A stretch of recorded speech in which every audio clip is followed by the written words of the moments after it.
នេះថ្ងៃនេះចេញមក watch over លើកដំបូងបាទសម្លេចពុកម៉ៅរឿងផ្លែកតិចហើយអ្នកនរនេះហាជាស្រ័យផងប្រសាមានទាំងហាល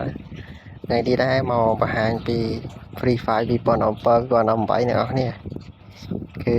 ខ្ញុំដោនបានហើយអ្នកនរនេះចង់ដោនអត់ចង់លេង Free Fire Series ចាស់បើចង់លេង comment ខាងក្រោមខ្ញុំនឹងចេញវីដេអូបរិញ្ញាអ្នកនរនេះពីរបៀបដោនយក Free Fire នេះយកមកលេងអាហ្នឹងគឺ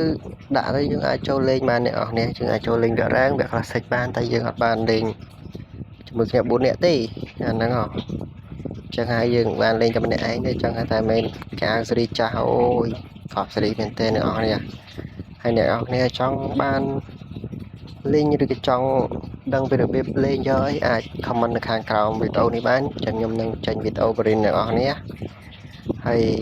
រៀងស្មុគស្មាញដែរតែមិនអីទេអ្នកនរនេះអាចទៅដោនបានអ្នកនរនេះមើលទៅនេះ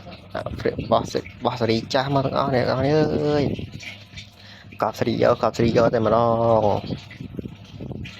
អ្នកនរនេះចង់ដឹងអីកុំភ្លេច comment ទៅណាចាខ្ញុំធ្វើវីដេអូប្រាប់ចឹងអ្នកនរនេះមើលទៅមើលលេងទៅថាវាអែមស្រែមប៉ុណ្ណាគឺកប់សេរីយកតែម្ដងបាទណាមានអីទេបាយបាយអ្នកនរនេះមានតែប៉ុណ្្នឹងទេ